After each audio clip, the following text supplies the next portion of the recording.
Assalamualaikum warahmatullahi wabarakatuh. Kami dari kelompok 1 akan mempresentasikan hasil diskusi kami di mata kuliah Filologi dengan dosen pengampu Ibu Vika Handayani. Sebelumnya, izinkan saya memperkenalkan anggota kelompok terlebih dahulu. Baik, saya sendiri Lulu Mumtazah, NIM 2008301103 sebagai moderator. Selanjutnya, ada pemateri yaitu Erin Riani, Nasya Atul Aisy, Mimin Maisaro, dan Muhammad Hilfi Sihab.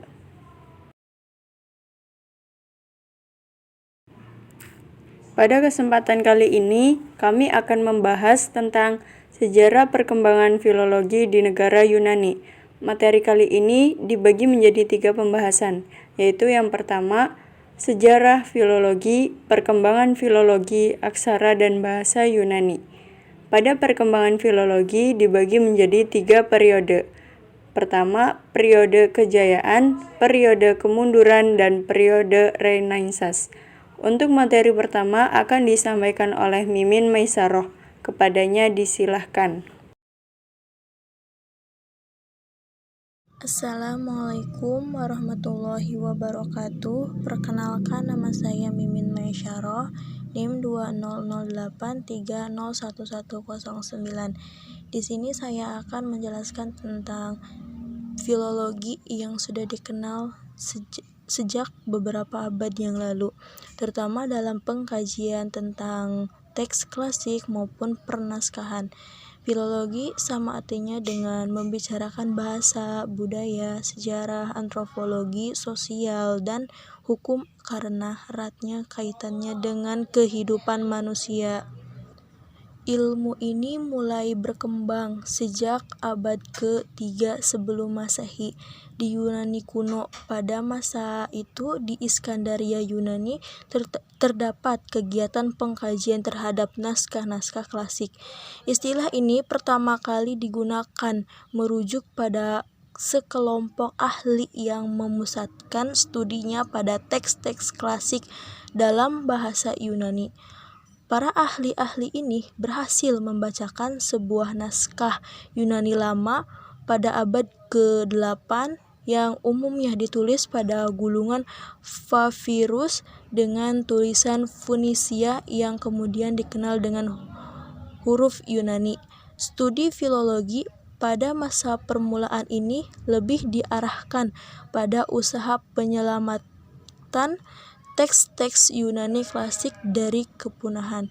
Kegiatan penyalinan teks di Yunani pada saat itu dimanfaatkan untuk kepentingan berdagang, sehingga naskah-naskah yang beredar pada masyarakat atau yang tersimpan di perpustakaan merupakan naskah-naskah yang korup atau salah.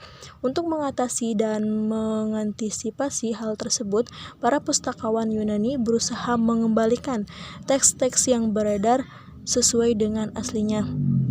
Beberapa usaha yang dilakukan oleh filologi Yunani lama adalah: pertama, buku-buku yang ditulis dalam abjad kuno ditulis ulang ke dalam abjad Yunani. Kedua, penyempurnaan tanda baca aksentuasi yang bersumber dari Aristophanes. Setelah itu, teks tersebut disalin kembali dengan tulisan yang mudah dibaca, clean, bersih dari kesalahan.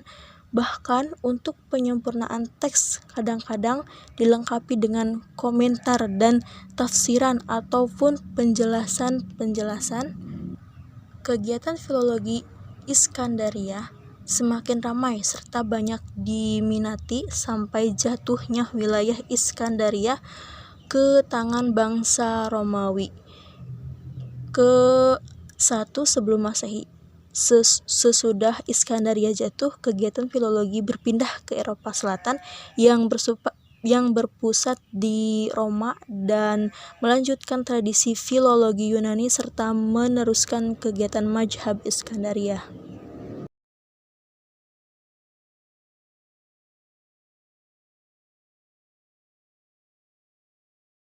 Oke, terima kasih Mimin. Sebelum saya melanjutkan menjelaskan materi berikutnya, saya akan memperkenalkan nama saya terlebih dahulu. Nama saya Erin Riani dari kelas SPI 4C, NIM saya 2008301100. Saya akan menjelaskan materi mengenai perkembangan filologi sampai periode kejayaan. Perkembangan filologi setelah terjadinya perpindahan kekuasaan oleh bangsa Romawi di Eropa Selatan pada abad ke-1 sebelum Masehi, perkembangan tradisi Yunani berupa pembuatan resensi terhadap naskah-naskah tertentu, dan perkembangan ini berkelanjutan hingga pecahnya kerajaan Romawi pada abad ke-4 Masehi. Pada abad ke-4 Masehi ini menjadi kerajaan Romawi Barat dan Romawi Timur. Peristiwa ini mempengaruhi perkembangan filologi selanjutnya. Dalam perkembangan selanjutnya, filologi mengalami 3 periode atau zaman, yaitu periode kejayaan, periode kemunduran, dan periode Renaissance. Periode kejayaan pada masa kejayaan filologi bermula di Yunani. Kemudian dilanjutkan ke Eropa Selatan karena Iskandaria jatuh ke tangan bangsa Romawi. Otomatis kegiatan filologi Yunani atau meneruskan mazhab Iskandaria. Di kota Iskandaria yang terletak di tepi Laut Tengah sebelum utara Kairo, terdapat sebuah perpustakaan yang menyimpan sekitar 700.000 naskah tulis tangan. Namun perpustakaan itu terbakar pada abad ke-1 sebelum Masehi. Perpustakaan ini adalah bukti kejayaan kegiatan filologi pada masa lalu. Selain kota Iskandaria, ada kota Pergamon juga banyak menyimpan naskah tulis tangan. Kedua kota ini menjadi pusat studi naskah. Naskah yang menjadi pusat telaahnya adalah naskah tulisan Homorois yang tertulis dalam bahasa Yunani kuno. Zaman kejayaan filologi Alexandria atau disebut mazhab Iskandaria berlangsung pada abad ke-3 dan abad ke-2 sebelum Masehi pada awal zaman tersebut. Perpustakaan dan museum tempat penyimpanan naskah tidak tertandingi seperti perpustakaan pribadi maupun perpustakaan pemerintah. Bermunculan dan akademi juga berlomba-lomba mendirikan perpustakaan. Para cendekiawan yang bekerja di Iskandaria menamakan dirinya kaum mazhab Iskandaria, di antaranya Eratosthenes, seorang ahli bahasa yang hidup sekitar 192 sampai 273 sebelum Masehi. Selain itu ada Aristarchus yang hidup sekitar 145 sampai 217 sebelum Masehi. Kemudian muncul Krates dan Malus, di mana keduanya sangat berjaya pada zamannya, bahkan mencoba menentang tokoh-tokoh sebelumnya. Namun tidak lama muncul pula nama Dionysius Rex, yang berhasil mengakhiri pertentangan yang terjadi. Kondisi filologi yang sempat berjaya di negara asalnya sehingga banyak menghasilkan ilmu-ilmu baru dan merupakan lahan bagi ilmuwan sampai sekarang ini. Masa kejayaan filologi di Romawi Timur dapat dirasakan karena di wilayah ini para filolog tetap meneruskan kegiatan seperti masa sebelumnya. Mereka konsisten dengan ilmu yang sudah ada sebelumnya serta tetap berpegang teguh pada mazhab Iskandaria. Di Romawi Timur muncul pusat-pusat studi teks Yunani, misalnya Antioch, Athena, Iskandaria, Beirut, Konstantinopel, dan Gaza, yang masing-masing merupakan pusat studi dalam bidang-bidang tertentu. Iskandaria menjadi tempat studi filsafat Aristoteles, Beirut di bidang hukum. Pusat bidang studi ini berkembang menjadi perguruan tinggi, yaitu lembaga yang menghasilkan tenaga ahli dalam bidang pemerintahan, pendidikan, dan administrasi. Kemudian dalam periode ini muncul kebiasaan tafsir terhadap isi naskah pada tepi halaman. Setelah mengalami masa kejayaan di Yunani dan Romawi Timur, kegiatan filologi berangsur-angsur berkurang karena para filolog tidak lagi memakai mazhab Iskandaria dan mereka mengalihkan perhatiannya pada yang lain. Terima kasih.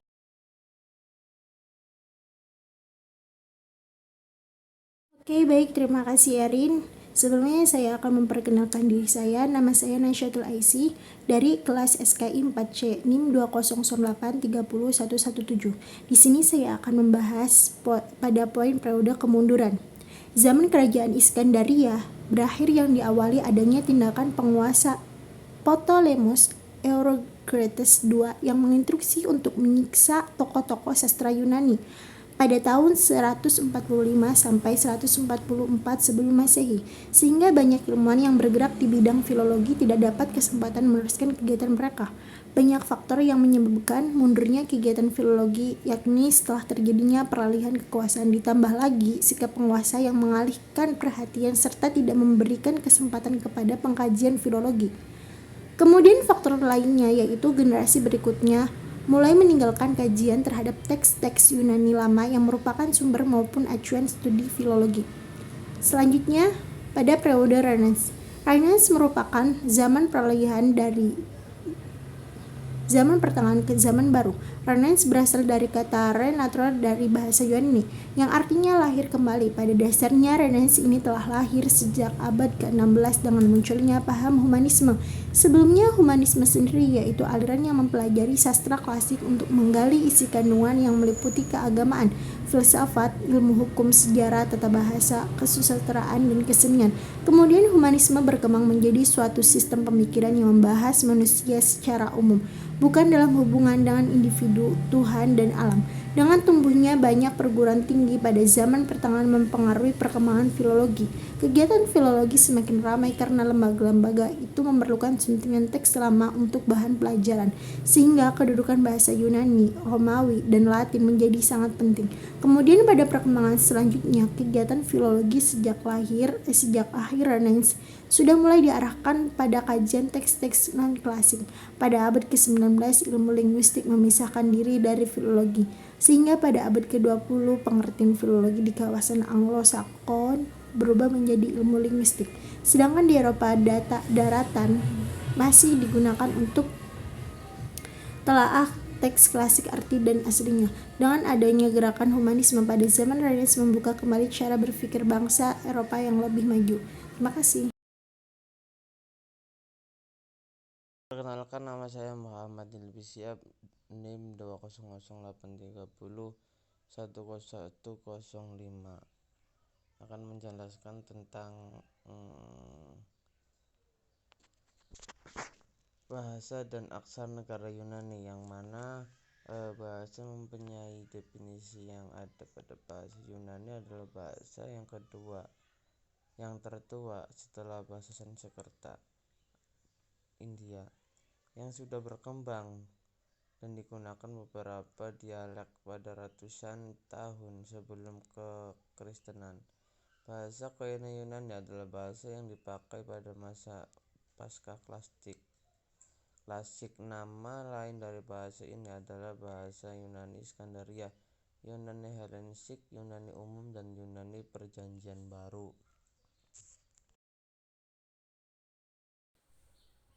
Yang kedua yaitu aksara Yunani. Aksara Yunani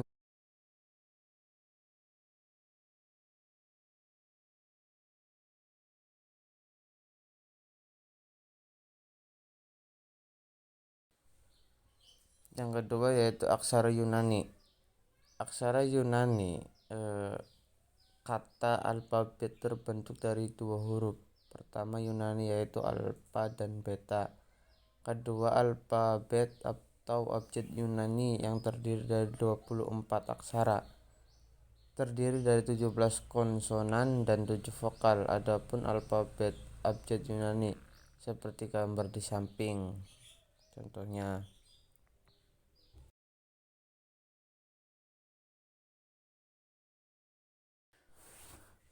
kemudian contoh atau beberapa aksara yang ada di Yunani atau aksara turunan Yunani yaitu aksara gotik, kemudian aksara glotik, aksara kir,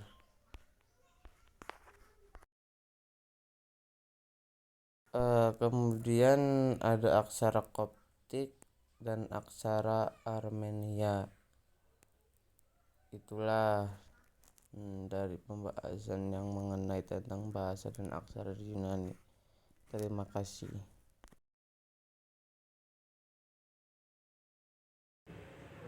Daftar pustaka. Yang pertama, Wardah Eka Syarifah, Sejarah Perkembangan Filologi. Yang kedua, Dr. Sipora Blandina Warela, MPDK, Bahasa Yunani. Yang ketiga, https://id Wikipedia Orang Alfabet Yunani.